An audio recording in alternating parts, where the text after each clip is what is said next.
Hari ini ngobrol bersama Anissa Ziza dan Dokter Lu.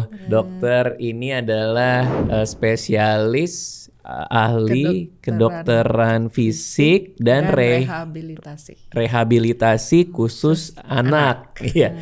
Susah banget itu ngapalinnya tuh. Aku juga. Aku tuh baru tahu ada spesialis itu karena ini cerita cukup personal nih. Awalnya saya punya anak namanya Aca. Terus si Aca tuh kita sempet agak concern karena dia nggak bisa kumur-kumur Di usia 3,5 tahun. Ya, jadi kalau kumur-kumur tuh gitu nggak bisa. Gitu kayak nggak mau nutup gitu loh. Nggak mau nutup. Terus tanyalah ke dokter anak kami, Dokter Made. Dok ini gimana terus diarahin lah. Kan. Nah aku baru pertama kali denger tuh dokter khusus fisik, kedokteran fisik dan rehabilitasi. Susah banget sih. SPKFR. SPKFR. Datanglah kita ketemu sama dokter Lu di sana ya kan. Ternyata dokter waktu itu udah nyiapin dokter THT juga. Berarti dokter tahu kalau kami datang dengan concern itu. Makanya ada dokter THT. Apa emang biasanya berdua gitu? Memang berdua. Kami satu tim. Satu tim. Apakah semua pasien yang datang selalu dengan ada dokter THT atau case tertentu baru dipanggil gitu? Case tertentu. Tidak semua. Karena sebelumnya kita sempat chat sama suster keluhannya apa. Terus waktu itu kita sempat telat datangnya karena aku lupa entah itu nunggu anak makan malam dulu atau nunggu kamu syuting. Habis itu dokter Lu menjaga untuk dokter THT supaya jangan pulang dulu, masih ada satu pasien which is kita, anak kita. Anak makan dulu. Terus habis itu pas datang tuh sebenarnya agak kaget karena kita tidak terbiasa untuk melihat satu ruangan ada 2 dokter. Ya biasanya 15. Futsal sekalian futsal. Dokternya mau futsal. Terus kita datang dengan keluhan yaitu untuk usia 3 tahun dia belum bisa kumur-kumur dan ketika dia melihat ketika dia lagi makan dan melihat mainan slime atau sesuatu yang bentuk jelly dia tuh kayak mau muntah. Nah itu tuh sudah terjadi sekitar setahunan ya Beb ya. Jadi karena itu sudah sering terjadi akhirnya kayak kita putuskan untuk kemana ya. Namanya dokter anak akhirnya datanglah ke dokter Lu. Habis itu ditanya banyak hal dan barulah kita cerita suka ngorok juga si Aca. Terus ya namanya juga kan tiap Rabu rondanya dong. Tiap hari Rabu. Tapi akhirnya berkat bantuan dokter Lu udah aman sekarang. Jadi udah bisa kumur-kumur. Udah bisa. Iya. Sekarang hidup di air dia. Sayang. Udah merdeka ya di air ya. Udah tumbuh insang dia. Dia tumbuh insang. Dan udah nggak mau lagi ngeliat yang jelly-jelly. Iya sempat mual juga jelly. Tapi ya dari situ aku baru tahu ada yang namanya kedokteran fisik dan rehabilitasi khusus anak. Itu kan kami yang baru tahu ya. Cuman yang nonton juga mungkin baru tahu juga nih. Secara umum tuh apa sih yang dilakukan gitu dia? Jadi tuh yang dikerja tanggung jawab lah ya gitu ya. Namanya itu adalah memikirkan fungsi. Fungsi. Jadi kan ada diagnosis medis. Misalnya ada satu kondisi penyakit lah disebut ya. Terus misalnya apa ya? Yang awam yang Mas apa misalnya apa? Misalnya cerebral palsy cerebral palsy, atau sindrom Down, ada satu kondisi penyakit lah. Kondisi penyakit ini kan bisa menyebabkan nggak bisa ngomong, nggak bisa jalan, kemudian nggak bisa jalannya atau karena sesek, karena ada kelemahan otot, atau kemudian tidak mampu menolong diri sendiri, tidak mampu sosialisasi. Nah, jadi kami menangani hal-hal yang terkait dengan itu gitu. Artinya kalau anaknya itu tidak bisa berfungsi yang bisa jadi mandiri gitu ya maksudnya. Jadi dalam hal apapun fungsi itu gitu. Misalnya ada yang tidak bisa makan, nggak bisa makan atau kesulitan makan. Jadi kami menilai tidak hanya apa nih penyakitnya, kan dari teman sejawat bagian anak biasanya yang menegakkan diagnosis medisnya. Kalau saya memikirkan kenapa nih kok nggak bisa jalan gitu, kenapa kok nggak bisa makan, gitu ya. Jadi apakah tadi kayak misalnya Ananda tidak bisa berkumur tuh kenapa gitu kan? Nggak ada penyakit. Misalnya, oh iya benar. Ya nggak. Tapi kan harus dilihat nih kenapa sih nggak bisa berkumur gitu. Nah nggak bisa berkumur kan? Kalau kita berkumur kan nih. Jadi itu artinya bibirnya harus ngatup ya nggak? Betul. Tekanan di sini harus bagus. Gitu ya nggak? Iya. Nah nggak cuma di sini nutup, yang belakang hidung juga nutup. Di sini juga nahan agar nggak ke jalan nafas. Yeah. Jadi tekanan di sini harus bagus. Nah saya itu mencari nih kenapa nggak bisa berkumur. Gitu. Jadi misalnya nggak bisa berkumur bisa karena bibirnya, bisa karena otot di sini nggak oke. Kalau udah tua misalnya udah kempot, sampai nembus kan, dikeluarkan. Atau misalnya nih pada seorang yang cleft, sumbing yang tidak terdiagnosis, taunya kumur keluar lewat hidung. Atau pita suaranya nggak bisa nutup sempurna, jadi masuk ke jalan nafas. Jadi saya tuh kayak gitu.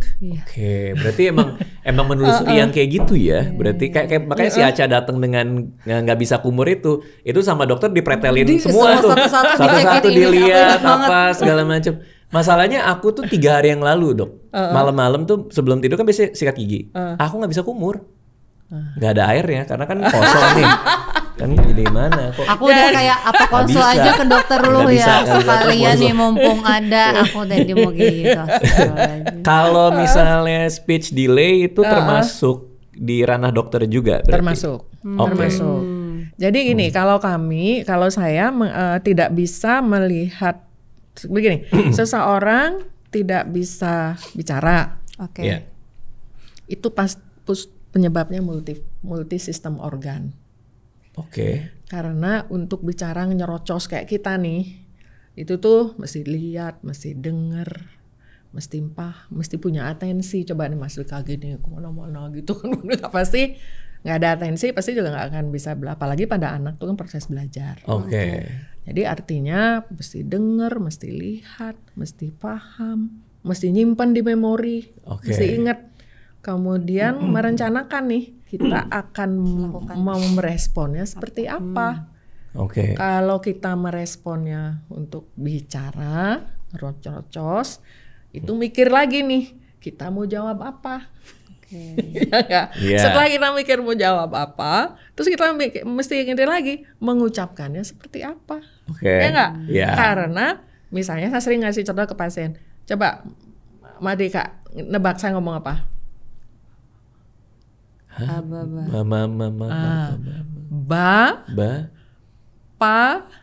Ma. Bibir sama-sama ngatup. Beda kan pengucapannya?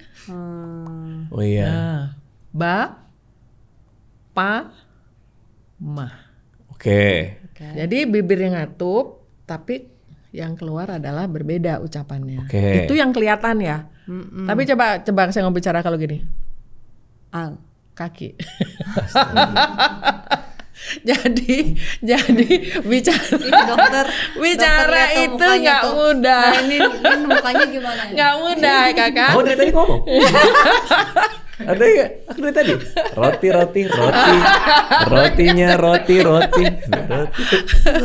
Jadi artinya itu tuh rumit banget gitu. Nah jadi tuh ada yang kan kerennya kan delayed speech. Itu kan bahasa Jawanya ya, tapi kan sebenarnya telat ngomong gitu kan. Nah itu kan suatu kondisi. Nah suatu kondisi telat ini kan harus dicari nih kenapa gitu. Bisa karena masalah di anak itu sendiri, bisa juga karena masalah lingkungan. Lingkungan tuh maksudnya gimana? Nah kayak Tarzan normal nggak? Tarzan tuh normal kan Dek? Secara fisik loh. Bener. Tapi dia tiap hari kan gaulnya sama bahasa tidak terstimulasi berarti ya. Ngomongnya bahasa binatang. Waktu saya nonton Sri Mulat sih, saya bukan Tarzan Sri Mulat ya. Tarzan yang di hutan. Gini contoh ya. Kita coba exercise ya. Karena speech delay itu kayaknya salah satu yang banyak dikeluhkan banyak orang tua sekarang ini. Tapi dokter memang melihat ada tren kenaikan pasien speech delay, betul? Yes. Misalnya katakanlah ada orang tua bawa anaknya speech delay. Kelihatannya normal-normalnya tuh pas masuk ruangan tuh. Betul. Hal pertama yang dokter tanyain apa nih? Misalnya dok, anak saya udah terlambat ngomong gitu misalnya. Hal pertama apa? Dokter ngasesnya gimana nih? Ya, yang pertama saya tanya, yakin nggak fungsi pendengarannya baik? Hah? Wah. Kok jauh banget sih dok? Iya dong. Kalau anak nggak dengar gimana mau niru? Iya benar-benar. Itu awal dulu tuh. Wah. Fungsi pendengarannya bagus nggak? Yakin nggak dengarnya bagus? Karena pada dasarnya bicara itu proses belajar. Iya sih. Bukan suatu keterampilan yang sejak lahir gitu tiba-tiba ngomong bahasa Inggris atau bahasa Prancis kan enggak lah. Pasti akan bicara sesuai dengan ada yang di lingkungannya. Jadi ada aspek komponen anak, ada komponen lingkungan. Karena dia harus belajar dari lingkungan, maka dia harus memiliki fungsi pendengarannya. Kita yakin dulu deh pendengarannya baik apa enggak gitu. Pendengaran berarti ke THT itu yang pakai ini ya. Nah, kalau sekarang kan udah masuk di program nasional. Apa itu? Dek, pemeriksaan awal screening fungsi pendengaran kan dari awal. Dari bayi. Iya. Oh, kita juga. Iya. Itu karena bayi itu mulai dari itu udah mau dengar. Kemarin saya ada acara dok. Terus saya salah dengar host yang ngomong. Saya tes lah. Kuping kiri saya ternyata pendengarannya sudah turun dok. Kenapa? Nggak tahu, dia juga bilang apa gitu namanya. Nggak ada penyebabnya gitu. Katanya gitu. Nggak tahu kenapa. Dan saya biasanya tuh sebulan tuh kira-kira adalah 3 kali saya nggak bisa dengar apapun di rumah gitu. Kenapa tuh? Pasti ada sesuatu. Ini kayaknya nggak serius. Ini mah pribadi dong. Ada sesuatu. Ya terutama kalau misal ya waktu lingkungan betul dok. Misalnya lingkungan yang mana? Yang mana ya? Saya lagi habis makan di luar, pulang ke rumah. Karena aku udah masakin makanan, kok makannya di luar. Nah saya jadi nggak denger tuh. Gitu. Itu bukan nggak dengar loh. Tapi fungsi pendengarannya baik. Tapi, nanti ada ya. Tapi itu kan yang didengar itu kan masuk ke otak. Betul dok. Otak itu memiliki kemampuan untuk ngeblok. Serius. Betul dok. Iya dok. Untuk mendiskriminate. Ya nggak, kalau pergi ke pub, wah rame heboh gitu. Betul dok. Gimana kita bisa ngomong sama satu orang, kita meniadakan yang lain. Gitu. Astagfirullahaladzim. Masa otaknya ngeblok sendiri? Bukan, kan aku ada itu hasil tesnya yang kiri. Mungkin ngomong sama dia selalu pakai yang kiri. Gitu dong. Tapi kalau dicek fungsi pendengarannya bagus. Berarti masalahnya bukan di pendengaran, Denisa. Itu di sini ngeblok. Nah, itu ngebloknya itu di batang otak tuh. Gitu. Iya. Saya minta rekomendasi konseling pernikahan habis sesama dokter kan bisa. Soal speech delay lagi nih. Fungsi pendengaran normal. Ya. Anaknya normal nih. Itu yang mau aku tanyakan. Pendengarannya normal. Selanjutnya. Banyak kan ini keluhannya kan. Di tes fungsi pendengarannya bagus. Tapi kalau dipanggil kok nggak noleh. Banyak yang gitu kan. Tapi bukan berarti nggak dengar. Bisa jadi gini Kak Mas Dika ngomong sama saya nih. Iya. Bukan ngomong deh. Misalnya gini, colek sedikit nggak noleh. Ya nggak? Tapi bukan berarti fungsi colekannya nggak bagus gitu. Bagus. Colek 2 kali nggak noleh. Digebugin baru noleh. Artinya apa? Ambangnya tinggi. Ambang stimulus. Jadi ada seseorang yang diberi stimulusnya harus banyak, baru ngasih respon. Baru otaknya aware terhadap stimulus itu gitu. Tapi pendengarannya oke, rabanya oke. Tapi memerlukan stimulus yang sangat banyak sebelum dia memberikan atensi.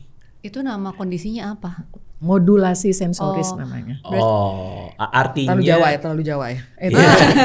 Artinya spektrumnya tuh orang macam-macam tuh ya. Betul. Ada yang dicolek nengok karena dia punya tingkat level ininya sendiri. Betul, punya level untuk dia memberi atensi, punya atensi. Nah contohnya gini, anak saya, ini contoh pribadi nih, kakinya tuh goyang terus dek, kayak mesin jahit. Ya, goyang terus. Dek, diamlah kakinya. Tapi itu rupanya dilakukan untuk memenuhi kebutuhan atensinya. Punya nggak teman gitu? Kakinya goyang kayak mesin jahit. Ada yang gini, cetek-cetek. Terusnya nggak? Terus ada yang mesti dengerin musik kalau mau belajar. Wah, heboh. Ada yang memang tenang, diam di pojok gitu. Tapi itu normal atau memang setiap manusia beda-beda? Setiap orang memiliki ini stylenya masing-masing. Oh, oke.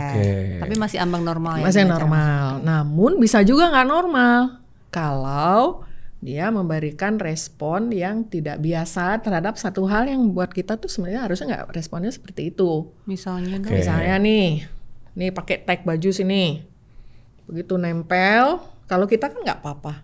Tapi yang sensitif, yang ambangnya rendah, itu langsung ngasih respon. Nah, anak-anak itu kan nggak bisa. Itu namanya gangguan modulasi sensoris. Nah, itu harus harus didiagnosis juga. Nah, hubungannya sama speech delay, kalau ada itu, maka atensinya terganggu. Jadi sibuk lari sana lari sini, atau sebalikannya nggak mau nih sama sekali. Padahal atensi itu adalah pintu gerbang untuk proses belajar kan.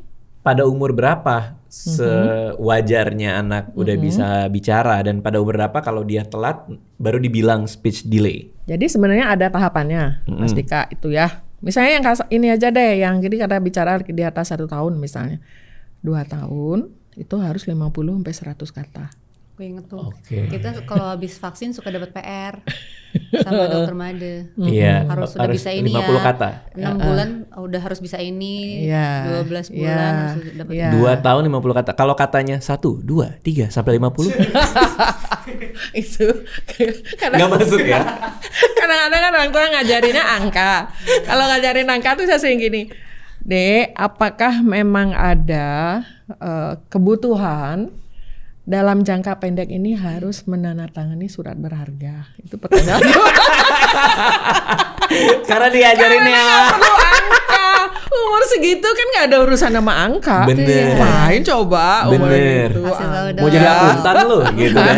Mau jadi akuntan? Enggak dong, belum akuntan deh. Menandatangani surat berharga. Iya. Betul, kan harus tahu dong tuh jumlahnya. Astaga. Oke, 50 kata. Berarti 2 tahun dia tidak sampai 50 kata, speech delay? Belum tentu. Oh, belum tentu juga. Mesti dievaluasi. Jadi bisa 2 tuh. Bisa terlambat atau ada gangguan. Itu 2 hal yang berbeda. Kalau terlambat artinya seluruh prasyarat yang tadi saya sebutkan tuh ada semua. Ya, jadi dengar, atensinya bagus, pemahamannya bagus, bisa meniru. Kalau diperintah bisa mengerjakan, gerakan oke gitu semua. Ini kan persyaratnya oke. Nah, terus yang berikutnya harus dilihat adalah lingkungannya oke nggak? Kondusif nggak? Kalau screen time terus menerus, nggak punya teman, harusnya lari tapi duduk melulu, ya kan nggak sesuai kan? Lagi ngomongin saya. Oh iya lagi. Tapi tetap cerdas kok. Jadi udah lewat masanya. Udah lewat masanya. Tapi kok agak balik lagi ke masa itu ya. Terus dong. Nah itu berarti tidak sesuai, tapi prasyaratnya oke. Nah itu harus dievaluasi. Jangan-jangan lingkungannya nggak kondusif. Kalau yang seperti itu barulah kita sebut itu terlambat. Namun ada juga yang memang ada gangguan.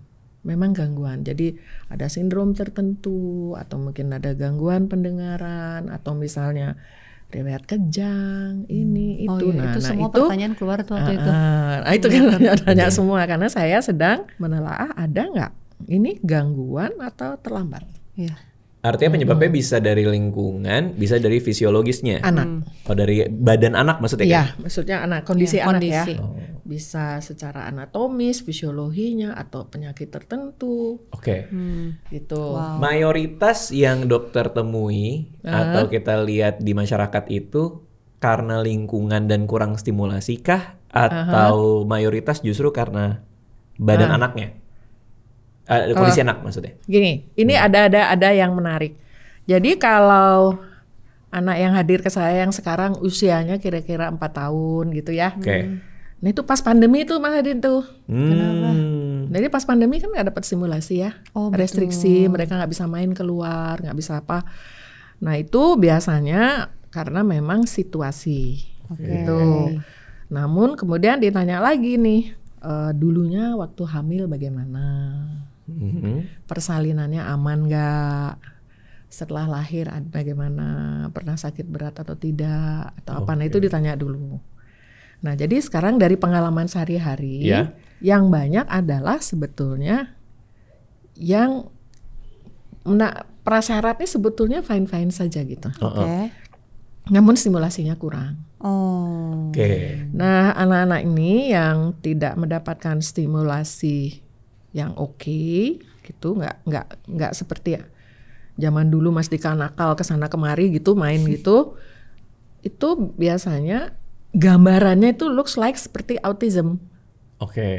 Jadi nggak peduli sama lingkungan, cuek, cenderung sendiri, pokoknya asik sendiri lah kayak lagu-lagunya itu kan. Seperti autism maksudnya, tapi tidak autism. Sebetulnya bukan autism. Hanya karena stimulasinya kurang. Yes. Menjadi terlihat seolah itu. Iya. Berarti makanya masuk akal dong kalau lebih banyak orang speech delay sekarang, karena makin lama stimulasi yang dikasih ke anak kan makin banyak kan.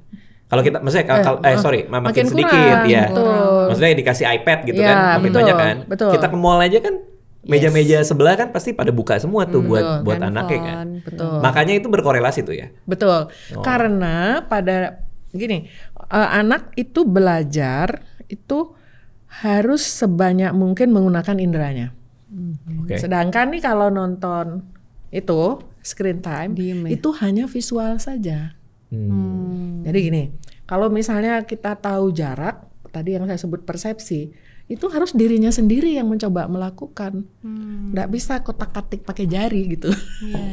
Betul, kan kalau misalnya ini ada batu di situ naik sepeda, kan dia mesti mikirkan seberapa kecepatanku agar nggak nabrak. Harus memutuskan nih, ngerem, belok kanan, belok kiri, atau nabrak. Kalau aku belok kanan, bagaimana caraku? Belok kiri, cara itu kan seluruh tubuhnya bekerja.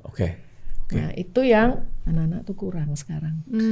Berarti betapa banyak potensi anak-anak yang jadi nggak kecapai ya, hanya karena di early days-nya dia kita nggak merhatiin kan. Sayang banget gitu maksudnya kan. Sayang. Makanya seringkali saya sampaikan, saya sudah jelaskan semua hasil evaluasinya seperti ini. Bayar hutang ya, gitu. Bayar hutang dalam arti yang dulu nggak sempat gerak, penuhi dulu kebutuhannya, nanti baru kita lihat lagi. Tapi berarti masih bisa ngejar ya, Dok? Sebenarnya brain plasticity itu kan luar biasa.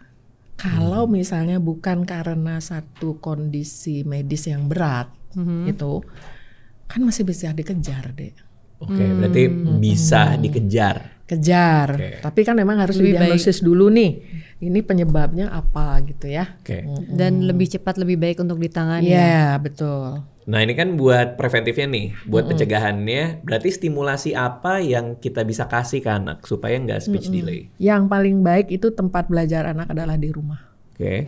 Jadi artinya anak itu sebisanya dilibatkan pada seluruh aktivitas yang menyangkut dirinya sendiri.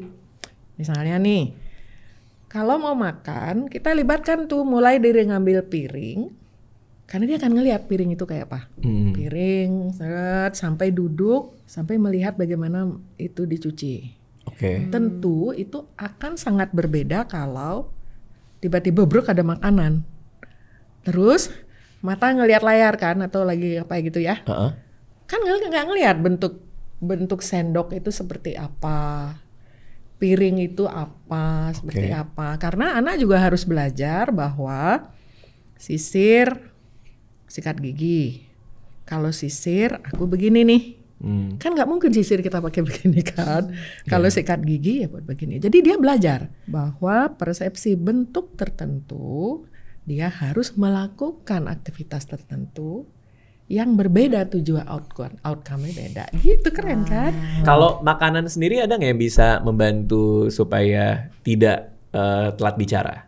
Makanan itu akan menstimulasi gerakan mulut, bibir, rahang gitu ya. Dari teksturnya ya. Tekstur. Jadi kalau teksturnya berubah, maka gerakan sini berubah. Coba deh kalau kita ngunyahkan di sini. Ya nggak? Kalau nyedot, ya nggak. Kalau gigit, semua menggunakan ini, semua menggunakan mulut kita gitu ya. Nah, dari penelitian ternyata gerakan otot mulut ini akan memperbaiki fungsi pernafasan. Akan memperbaiki juga postur untuk tegak. dan memperbaiki atensi. Keren kan? Oke. Makanya zaman dulu itu ada bermain lewat mulut nih. Ingat nggak dulu Mas main?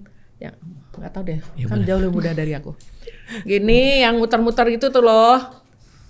Naik balon itu. balonnya. Aku Itu juga apa main. balanya main nggak? Kita main bareng dong. Enggak lah, udah jauh banget, aku udah tua. Jadi artinya anak-anak sekarang itu nggak dapet juga main-main begitu. yang balon itu loh, balon. Permen ya? Bukan. Nggak. Dari gula. Yang ada gini ada yang ini. Yang balon yang- ditiup tuh ada balonnya tahu. ini kan. Iya, Naik. iya, Sekarang aku nggak lihat loh mainan-mainan begitu. Tapi kita Kita beli ngasih sih, kita beli sih. Nah itu sebenarnya akan memperkuat otot ini. Sekalipun gini ya, otot ini kuat, belum tentu juga langsung bisa ngomong. Oke. Karena ngomong itu yang tadi harus atensi dulu, apa dulu gitu. Namun apa kaitan dia dengan speech delay tidak selalu berkorelasi positif. Oke. Namun pada kasus tertentu kalau misalnya begini terus ya nggak bisa ngatup kan bibirnya. Ya Pak, itu nggak? bagian dari stimulasi supaya ini bekerja lah itulah. Bekerja Oh. kuat karena dia juga kita bisa mempersepsikan juga di situ. Coba kalau kita bicarakan gini, nanti aja. Kan nggak begini kan Mas Dika, Nisa. Aja nggak ada apa-apa. Kayak gitu. Kita kan Oke. harus ngatur seberapa rahang kita ngatup, seberapa lidah kita naik gitu. Ya kan? Nah, Bener dong. terus memasukkan nanti dia akan melihat nih bentuknya. Oke. Dia merasakan teksturnya, melihat bentuknya, kemudian mungkin lewat hidung dia membaui, Oh. kemudian langsung lewat mulut, maka dia mencicipi rasa. Oke. Nah, begitu kemudian ini masuk ke dalam mulut dan dia melihat bentuknya kecil segini, maka dia akan buka mulut segini. Oh. Kalau gede dia akan buka mulut segini. Oke. Kita kan nggak mungkin ngambil makanan kecil kita begini, kayaknya lebay banget deh ya. Jadi gitu ya. Nah kemudian stimulus ini semua yang dilihat, yang dirasa, yang dibaui, kemudian mulai ngerasa raba di sini, itu semua masuk ke otak. Oke. Kemudian otak akan mengolah, kemudian memberi respon. Kalau cair, aku sedot. Kalau misalnya halus, aku gigit di depan. Di sini yang bekerja. Oke.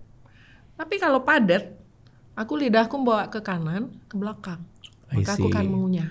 Jadi artinya stimulus yang berbeda, entah itu rasa, entah itu tekstur, besaran dari benda, karena itu akan memasukkan stimulus itu ke otak, kemudian otak akan memberikan respon yang berbeda. Oke. Bibir kita akan beda, rahang kita akan beda gitu. Kalau setahun ke atas, makanannya tetap di blender, berarti kan halus nih. Iya. Maka otak akan memberi respon terhadap gerakan yang halus.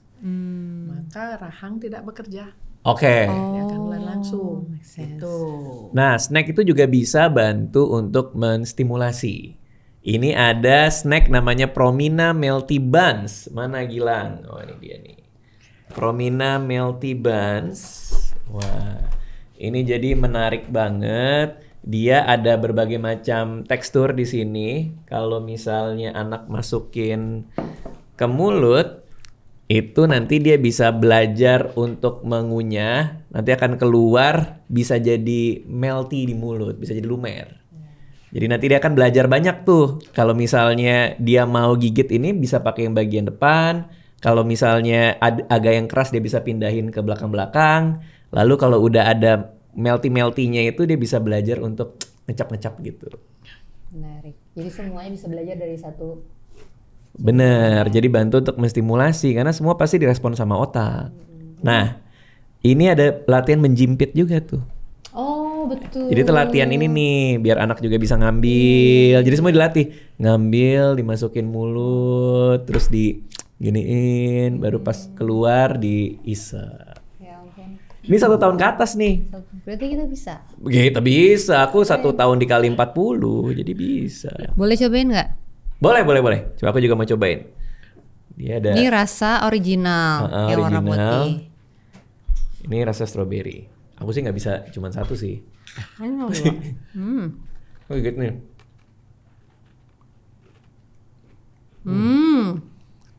Bener juga ya. Kalau anak 1 tahun kan dia masih naker kan, ngambil, Kenapa? Ngebayangin Aca. Kan aku bayi. Iya. Oh iya. Ya kan dia ngambil kan, oh gini, terus masukin mulut, kan dilihat dulu, kadang dicium-cium dulu kan. Oh iya. Jadi belajar banyak hal tuh. Oh dibaui dulu, baru masuk mulut. Enak lagi. Enak banget. Nah ini juga enak. Sebenarnya juga enak. Nih dia, Promina Melty Buns. Kita bawa pulang, kita kasih anak juga. Tapi aku juga jadi pengen ngemil tau gak? Iya sumpah. Iya kan bawaannya. Strawberry enak. Kamu udah nyobain belum? Dua-dua ini? Udah. Kayak dia juga nggak terlalu manis yang makte gitu loh sebagai cemilan anak. Iya. Ya kan? Dan anak tuh nggak sadar bahwa mereka lagi latihan stimulasi. Oh bener. Iya kan?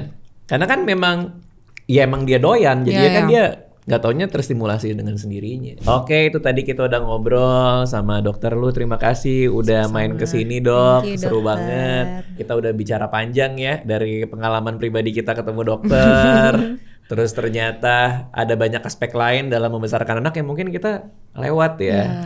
Sama betapa kangennya juga ya kegiatan yang dulu kita lakuin pas masih kecil. Bahkan dulu urusan nyapu aja juga ngelatih juga kan. Sampai akhirnya tadi terakhir kita ngobrolin bahwa snack itu bisa membantu untuk menstimulasi anak juga, untuk oromotornya, untuk fungsi mulutnya juga gitu, untuk ngunyah dan lain-lain. Supaya akhirnya juga bisa nanti membantu juga kan untuk hal-hal lain kayak misalnya kemampuan bicara dan lainnya lah gitu. Terima kasih dok. Sama-sama. Udah main kesini. Terima kasih banget. Ya ampun. Dokter, terima kasih udah datang ke sini. Tapi videonya nggak berakhir di sini karena gue mau lanjut berdua nih sama berdiskusi. Anissa. Makasih ya dok. Oke, sama-sama. Thank you dokter. Happy banget hari ini. Seru banget ya ngobrol sama dokter lu ya. Seru banget, jadi belajar lagi semuanya. Jadi kita lebih harus aware lagi sih sama anak kita. Tapi itu artinya bahwa kita tuh harus kenal banget sama anak ya. Betul sayang. Loh, kok betul sayangnya kayak gitu? Seberapa kenal kamu sama anak kita? Tanyain aku. Silahkan. Tanyain aku. Ayo. Siap. Aku kenal sekali sama anakku yang siapa namanya? Nah, astagfirullahaladzim ya Allah. Oke, yang pertama. Oh kuis nih.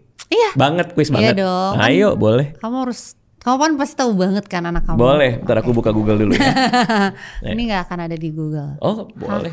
Ayo. Oke, yang pertama, snack apa yang paling difavoritin Aca dan kakak Alea? Snack yang mereka paling favoritin ya. Snack paling mereka suka. Yang paling sering mereka makan ya. Betul. Itu bikinan sendiri di rumah. Di acara masak dengan orang tuanya, bikin sendiri dan dia makan hasil bikinannya dia. Itu favorit mereka. Apa itu? Hah? Apa? Banyak. Coklat, cookies. Oke. Iya kan, ada pizza-pizzaan. Kan ya pertanyaannya yang paling dia suka itu apa? Paling dia suka ya itu. Apa? Hah? Nah, ketutup lagi tuh, ngeblok otaknya buat ngomong sama aku. Lihat kan semuanya. Apa yang paling dia suka? Nato termasuk snack gak sih? Nato kan cuman Alea doang, kan kamu tanya Alea dan Aca. Iya kan Alea, kalau Aca buah sih. Kalau Alea nato, Aca buah tapi yang dia suka tuh buah. Nah, buah paknya kalau nggak salah. Ih bagus ya. Ih bagus. Oh, dinilai gue.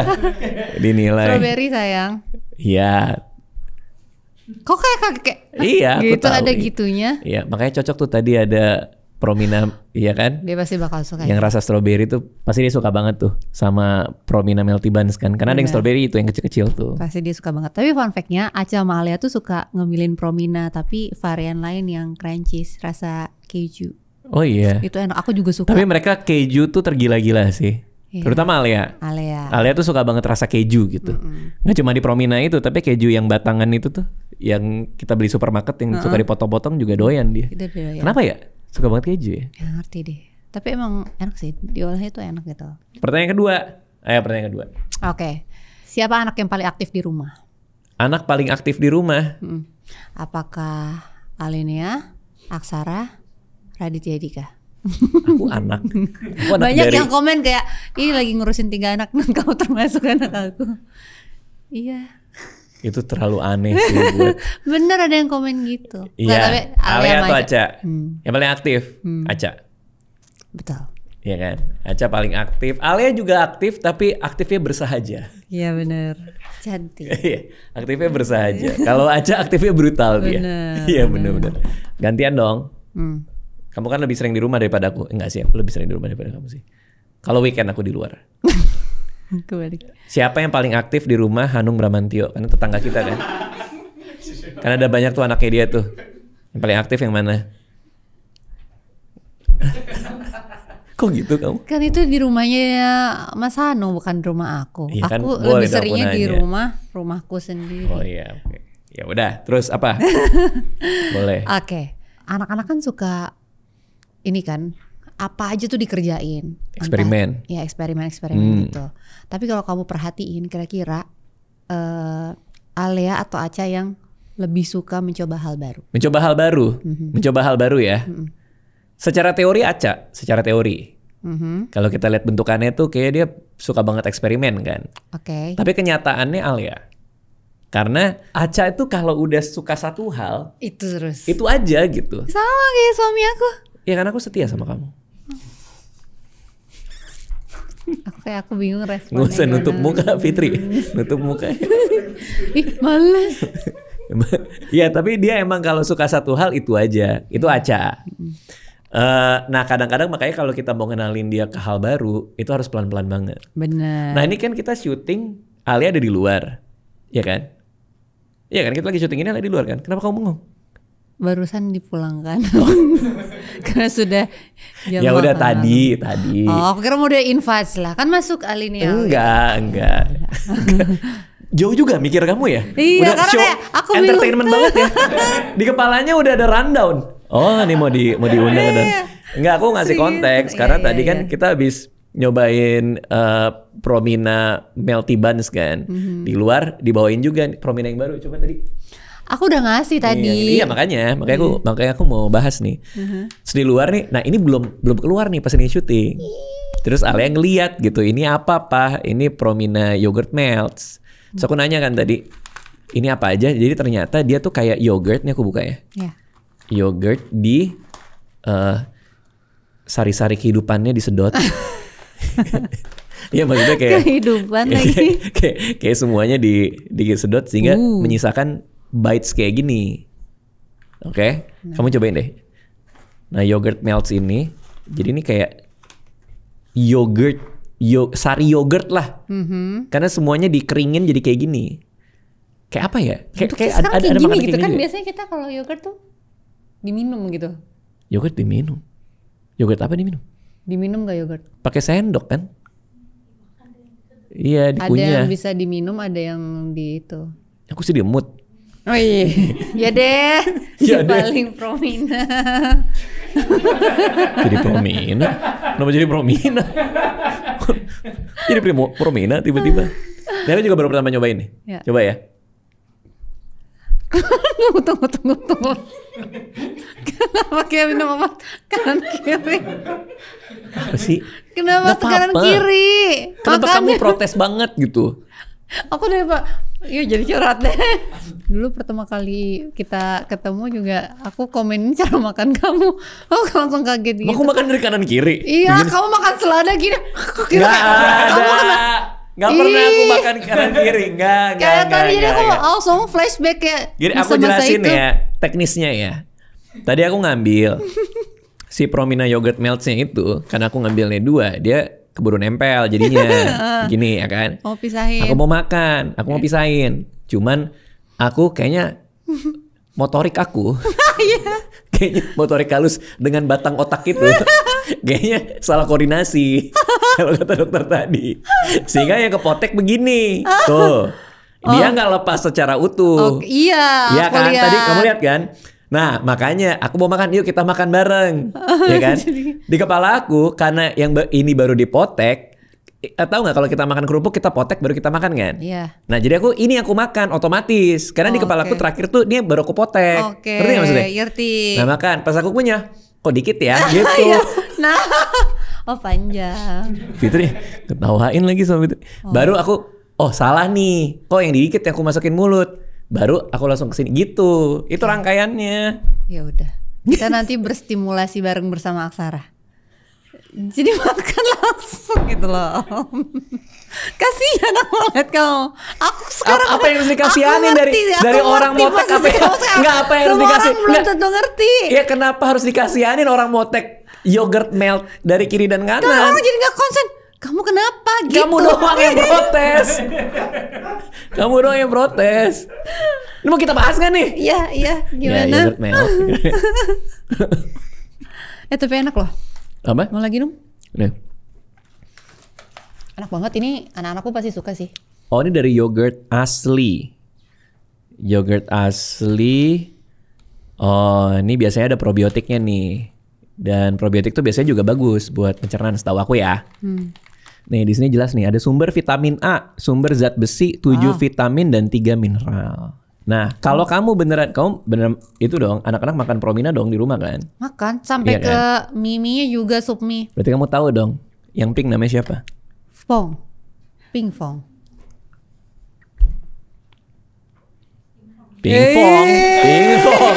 Namanya Pink Fong. Namanya Pink. Pink Fong yang Pink Fong ini. Pink Fong yang Pink Fong. Biarin aja, nggak usah ikut dijawab, kakak-kakak. Biarin aja. Oh gitu, ada namanya ya?